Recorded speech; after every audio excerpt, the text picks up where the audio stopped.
પણ હવે કરવું શું? એટલે માળીની પાસે સલાહ લીધી. હવે મને સહદેવે કીધું કે તમે વસ્ત્ર રહિત જાઓ અને આંખની દ્રષ્ટિ, નજર પડશે દ્રષ્ટિ તમારી ઉપર તો જ તમે વજ્રના થાઓ, અને જો હું વસ્ત્ર પહેરીને જાઉં તો પછી હું વજ્રનો થાવ નહીં, તો મારે હવે કરવું શું? આનો ઉપાય કંઈક બતાવો.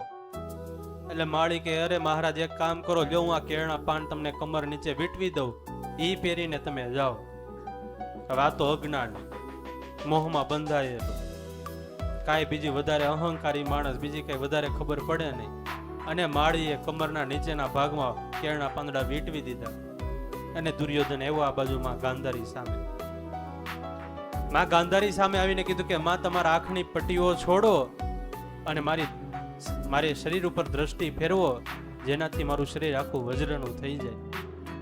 એટલે માં ગાંધારીએ કીધું કે જો દુર્યોધન, આંખની પટ્ટી તો હમણાં છોડું, પણ તું વસ્ત્ર રહિત જ આવ્યો છો ને, ક્યાંય પણ સહેજ પણ સૂતરનો તાતણો પણ તારા શરીર ઉપર હોવો ન જોઈએ.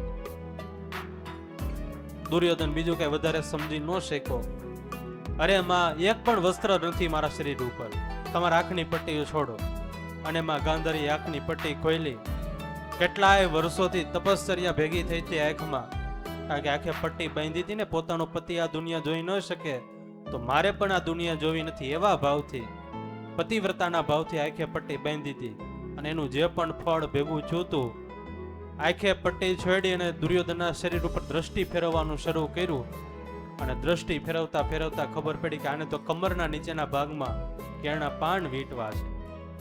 અને માં ગાંધારીએ કીધું, અરે દુર્યોધન, આ તે શું કર્યું? મેં તને કીધું તું કે શરીર ઉપર સૂતરનો એક તાતણો પણ હોવો ન જોઈએ, અને તું આ કેળના પાન વીંટવીને આવ્યો? અરે માં, એમાં એવું છે ને, હમણાં રસ્તામાં એક માળી મેળા, એને એવું કીધું કે માની સામે આવી રીતે વસ્ત્ર રહિત જવાય નહીં. એ માળીએ જ આ કેળના પાન વીંટવી દીધા. અને ત્યારે માં ગાંધારીએ કીધું, અરે દુર્યોધન, તું બહુ મોટી ભૂલ ખાઈ ગયો. એ માળી નહોતો, એ વનમાળી હતો.